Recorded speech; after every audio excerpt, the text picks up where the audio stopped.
নমস্কার। আমার আজকের নিবেদন বিভূতিভূষণ বন্দ্যোপাধ্যায়ের লেখা আচার্য কৃপালনী কলোনি। আমার স্ত্রী আমাকে কেবলই খোঁচাচ্ছিলেন। পূর্ববঙ্গে বাড়ি, এই সময় জমি না কিনলে পশ্চিমবঙ্গে এর পরে আর জমি পাওয়া যাবে কি? কলকাতায় জমি ও বাড়ি করবার পয়সা আমাদের হাতে নেই, কিন্তু 15ই আগস্টের পরে কলকাতার কাছেই বা কোথায় জমি মিলবে? যা করবার এই বেলা করতে হবে। সুতরাং চারিদিকে জমি দেখে বেড়াই। দমদম, ইছাপুর, কাশীপুর, খড়দহ, ঢাকুরিয়া ইত্যাদি স্থানে রোজ কাগজে দেখছিলাম জমি ক্রয় বিক্রয়ের বিজ্ঞাপন। পূর্ববঙ্গ থেকে যেসব হিন্দুরা আতঙ্কগ্রস্ত হয়ে চলে এসেছেন, তাদের অসহায় ও উদ্ভ্রান্ত অবস্থার সুযোগ গ্রহণ করতে বাড়ি ও জমির মালিকেরা একটুও বিলম্ব করেননি। 1 বছর আগে যে জমি 50 টাকা বিঘা দরেও বিক্রি হতো না, সেই সব পাড়া গাঁয়ের জমির বর্তমান মূল্য 700-800 টাকা কাঠা। বহু স্থানে খুঁজে খুঁজে হয়রান হলাম। কলকাতার খুব কাছাকাছি জমির দর অসম্ভব রূপে চড়েছে। আমাদের সাধ্য নেই ওসব স্থলে জমি কিনবার। আর তাছাড়া জমি পছন্দই বা হয় কই? এমন সময়ে আমার স্ত্রী একখানা কাগজ এনে হাতে দিলেন। বললেন, তোমার তো জমি পছন্দই হয় না, ঠক বাজতে গাঁ উজাড় করে ফেললে। সিনারি নেই তো কি হয়েছে? এটা পছন্দ হয় না, ওটা পছন্দ হয় না, এবার কি আর কিনতে পারবে কোথাও? যাও, এটা দেখে এসো, খুব ভালো মনে হচ্ছে, তোমার মনের মতো, পড়ে দেখো। আমাকে আমার স্ত্রী যাই ভাবুন, হিম হয়ে বসে আমি নেই। সত্যিই খুঁজছি, মন প্রাণ দিয়েই খুঁজছি। ভালো জিনিস পেলে আমার মতো খুশি কেউই হবে না। বললাম, তাই কাগজ কোথায় পেলে? বাণীদের বাড়ি গিয়েছিলাম, ওরাও তো জমি খুঁজছে। ওদের দেশ থেকে তো সব উঠে আসছে এদিকে, কলকাতার আশেপাশে। ওরা এটা কোথা থেকে যেন আনিয়েছে। পড়ে দেখলাম, লেখা আছে আচার্য কৃপালনী কলোনি। আজই আসুন, দেখুন, নাম রেজিস্ট্রি করুন। কলকাতার মাত্র কয়েক মাইল দূরে অমুক স্টেশনের সুবিস্তৃত ভূখণ্ডে এই বিরাট নগরটি গড়ে উঠছে। সুন্দর প্রাকৃতিক দৃশ্য। কলোনির পাদদেশ ধৌত করে স্বচ্ছ সলিলা পুণ্যতোয়া জাহ্নবী বয়ে যাচ্ছে। 50 ফুট চওড়া রাস্তা, ইলেকট্রিক আলো, জলের কল, স্কুল, গ্রন্থাগার, নাগরিক জীবনের সমস্ত সুখ সুবিধাই এখানে পাওয়া যাবে। আপাতত 50টি টাকা পাঠালেই নাম রেজিস্ট্রি করে রাখা হবে।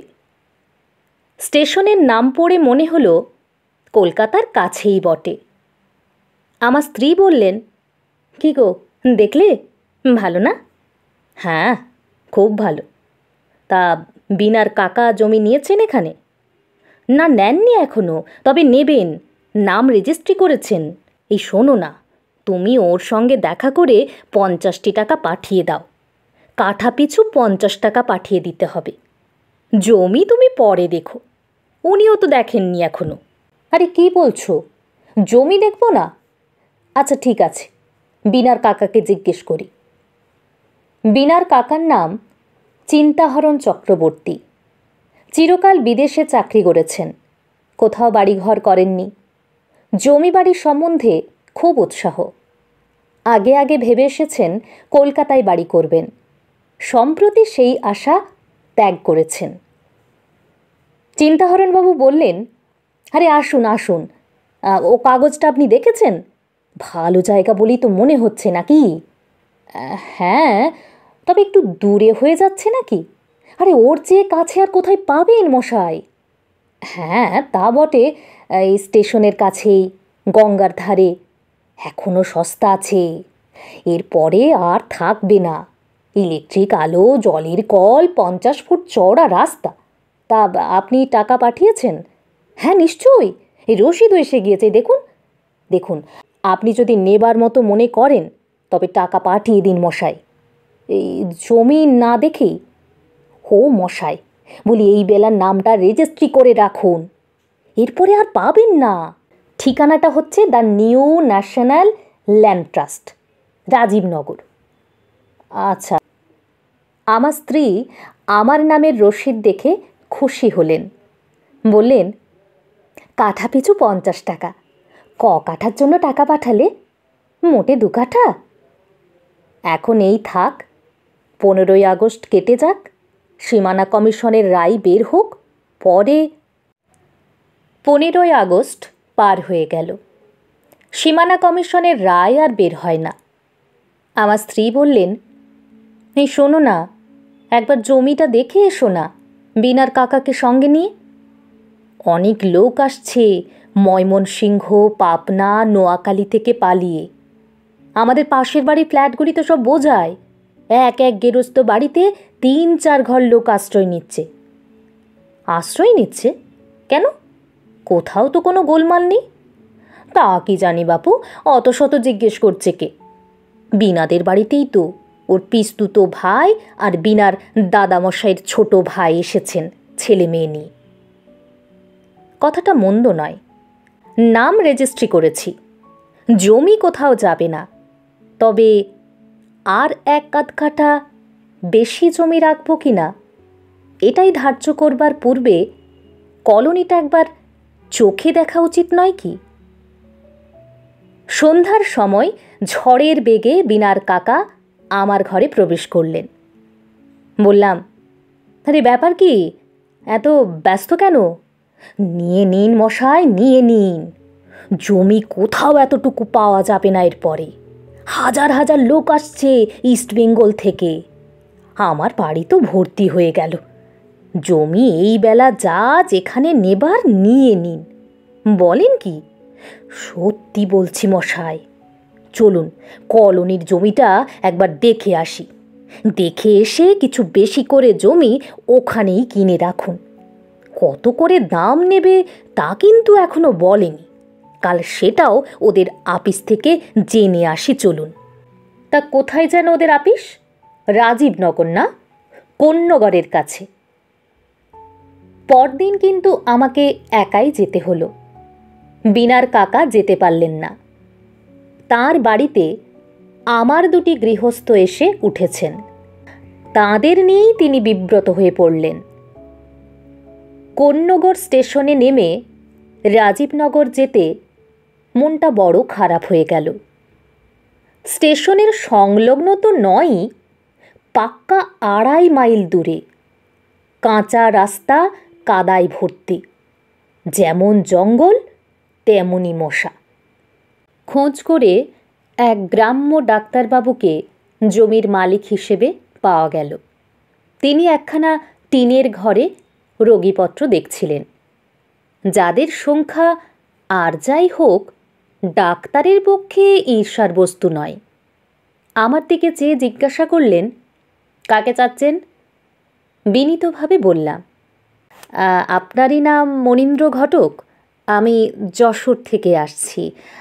আপনি কাগজে বিজ্ঞাপন দিয়েছিলেন।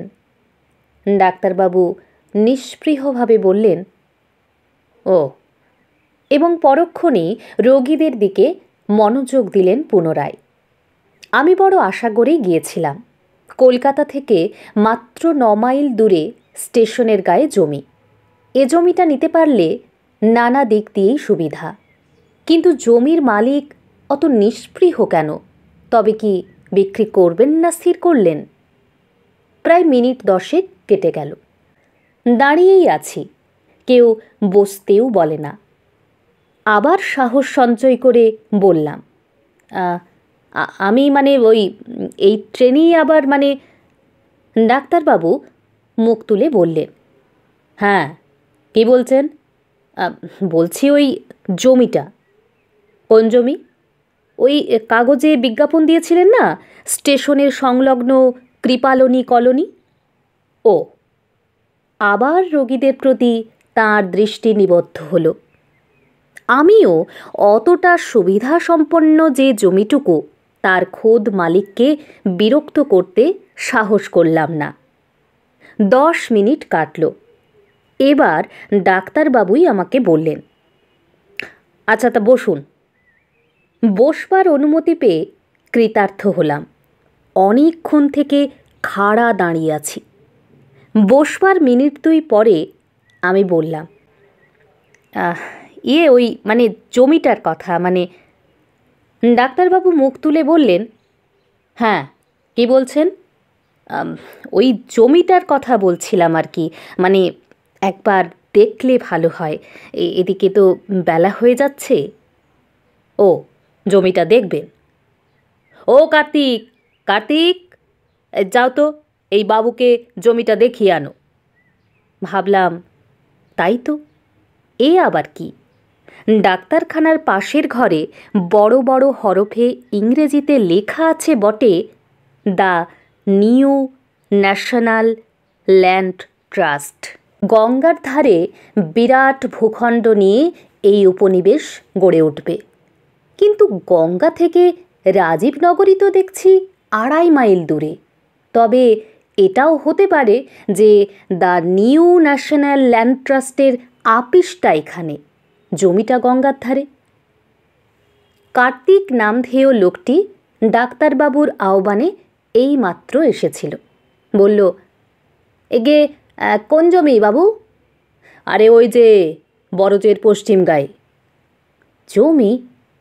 মালে যা, বলি হাঁ করে সঙ্গের মতো দাঁড়িয়ে রইলে কেন? হ্যাঁ জমি। এই কোথাকার ভূত তুমি?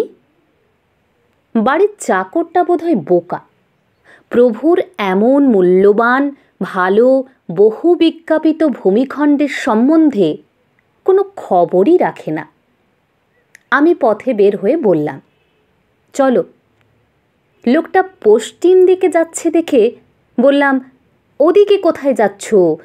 স্টেশনের কাছে যে জমি, কৃপালনী কলোনি।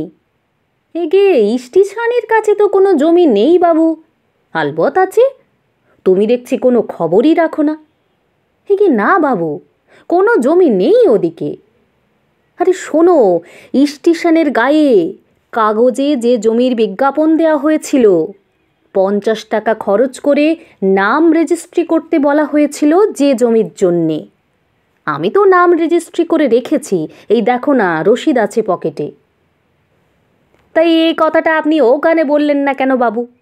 আমি তো আর কোনো জমির সন্ধান জানি না। কালও তো এক বাবু এসেছিলেন, তিনিও নাম রেজিস্ট্রি করে নিয়ে গেলেন। তা জমি দেখেননি? এগে না, ডাক্তারবাবু বললেন জমি দেখে যাবেন সামনের রবিবারে।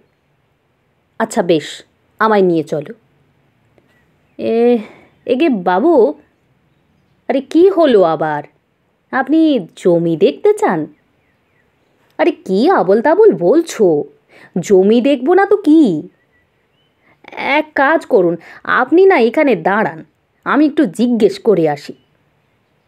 আমি বিরক্ত হয়ে নিজেই আবার ডাক্তারবাবুর কাছে গেলাম। বললাম, আপনার চাকর তো জানেই না আমাকে কোথায় নিয়ে যেতে হবে। এবার ডাক্তারবাবু দেখলাম আরেকজন ভদ্রলোকের সঙ্গে কথা বলছেন। তিনিও জমির জন্যই এসেছেন মনে হলো, কারণ তিনি পকেট থেকে টাকা বের করে নাম রেজিস্ট্রি করলেন। ডাক্তারবাবু রসিদ কেটে দিলেন দেখলাম। লোকটার সঙ্গে আরও কি কথা হয়েছে জানি না, টাকা দিয়ে রসিদ নিয়ে লোকটা চলে গেল। আমাকে ডাক্তারবাবু বললেন, তা জমি দেখবেন তো? আচ্ছা ঠিক আছে, চলুন, আমি নিয়ে যাচ্ছি। পরে আমাকে দুর্গন্ধময় জল ভর্তি নালা, কচুবন, ভাঙা চালাঘর প্রভৃতির পাশ দিয়ে কোথায় কোন অনির্দেশ্য রহস্যের দিকে নিয়ে যেতে লাগলেন তা তিনিই জানেন। আমি একবার ক্ষীণ প্রতিবাদ করবার চেষ্টা করলাম। তিনি বোধহয় ভুলে যাচ্ছেন এ জায়গাটি স্টেশনের খুব কাছে, স্টেশনের সংলগ্ন বলে বিজ্ঞাপনে আছে। ডাক্তারবাবু আমার দিকে কটমট দৃষ্টিতে চেয়ে বললেন, আপনার তো আইডিয়া দেখছি বেশ। স্টেশন সংলগ্ন মানে কি একেবারে কন্যগরী স্টেশনের টিকিট ঘরের পাশেই হবে নাকি মশাই?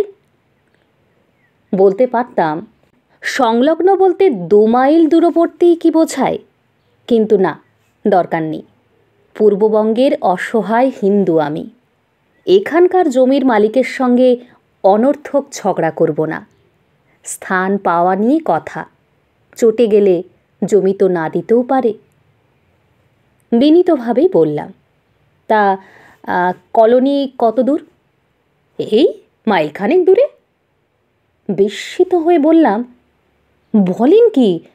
তবে তবে তো 3.5 মাইল দূর পড়ল স্টেশন থেকে। এর নাম সংলগ্ন? এ তো কখনো শুনিনি। ডাক্তারবাবু থমকে দাঁড়িয়ে গেলেন, বললেন, তা না শুনেছেন তো কি করব মশাই? কিন্তু আপনাকে বলছি মশাই, কলোনির 1 ইঞ্চি জমিও পড়ে থাকবে না। সব নামে নামে রেজিস্ট্রি হয়ে যাচ্ছে। আপনার নাই ইচ্ছে হয় না নেবেন। তবে কি দেখতে যাবেন না দেখবেন না? আচ্ছা ঠিক আছে, চলুন যাই। পকেট থেকে একগোছা চিঠি বের করে ডাক্তারবাবু আমার নাকের কাছে ধরে বললেন, এই দেখুন, মানি অর্ডারে টাকা আসছে অফিসে। রোজ একগোছা চিঠি আসছে। আপনি দেখুন না মশাই, না দেখলে ঠকবেন এর পরে। তবে আপনি না নিলে তো জোর করে আপনাকে দেওয়া হবে না। রাস্তায় ভীষণ কাদা। একটা গোয়ালাপাড়ার ভেতর দিয়ে যাচ্ছিলাম। মহিষ ও গরুর বাথান চারদিকে, অত্যন্ত দুর্গন্ধ বাতাসে। এতে মশা বিনবিন করছে। খানিক দূর গিয়ে একটা অবাঙালি কুলি বস্তি, যেমন নোংরা তেমনি ঘিঞ্জি। তারপরে আবার জঙ্গল, বাঁশবন আর ডোবা। মাইলখানেক দূরে জঙ্গলের এক পাশে রাস্তার ধারে একটা টিনের সাইনবোর্ডে বড় বড় করে লেখা আছে আচার্য কৃপালনী কলোনি। এখানে এসে ডাক্তারবাবু দাঁড়ালেন।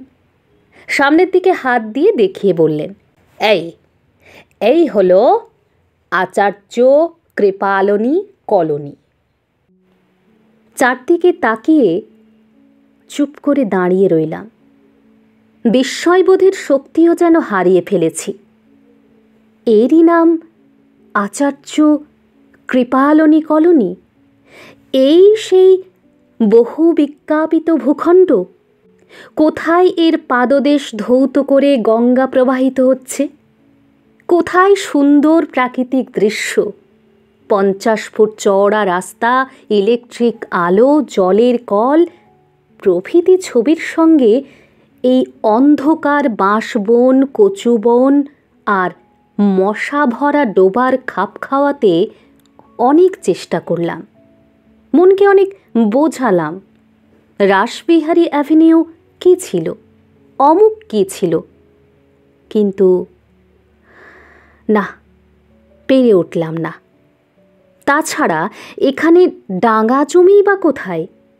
সব তো জলে ডোবা, আর জলের মধ্যে মাথা তুলে দাঁড়িয়ে আছে বনকচুর ঝাড়। না, সে কথা বলে আর লাভ নেই। ডাক্তারবাবু গর্বের সাথে বললেন, 650 করে কাঠা মশাই, তাই পড়তে পাচ্ছে না। সব প্লটের নাম রেজিস্ট্রি হয়ে গেছে মশাই। কিন্তু প্লট বলতে জমির টুকরো বোঝায়। এখানে জমিই যে নেই, এ তো সবই জলাভূমি। পুণ্যতোয়া স্বচ্ছ সলিলা জাহ্নবী এর ত্রিসীমানায় আছেন বলে মনে হলো না। বললাম, তা গঙ্গা এখান থেকে কত দূর? এই বেশি নয়, মাইলখানেক হবে, কিংবা কিছু বেশি হবে। তাই বা কী করে হয়? গঙ্গা এখান থেকে 4 মাইলের কম কি করে হয় তা বুঝলাম না। সে যাই হোক, আর তর্ক করলাম না, ফিরে এলাম। এই জলাভূমি আর কচুবনি হয়তো এরপর আর পাবো কিনা কে জানে। মনটা ভীষণ খারাপ হয়ে গেল। বাড়ি আসতেই স্ত্রী ব্যস্ত হয়ে জিজ্ঞাসা করলেন, হ্যাঁ গা, কীরকম দেখলে? ভালো? বললাম। চমৎকার। আরে বলো না, কীরকম জায়গা? একেবারে গঙ্গার ওপর? হ্যাঁ, সংলগ্ন বলা যেতে পারে। এই বেশ বড় রাস্তা করেছে। মন্দ নয়, বড়ই। বিনার কাকাকে সেদিন আর কিছু বললাম না। 50টা টাকা জলে ফেললাম বটে, কিন্তু হাঁপ ছেড়ে বাঁচলাম। আমার পূর্ববঙ্গই ভালো, আর জমি খুঁজব না ঠিক করে ফেললাম। পরদিন র্যাডক্লিফের রায় বের হলো। আমাদের দেশ পশ্চিমবঙ্গে পড়েছে। ধন্যবাদ।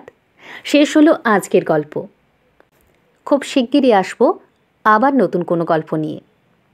পাশে থাকবেন, সকলে ভালো থাকবেন।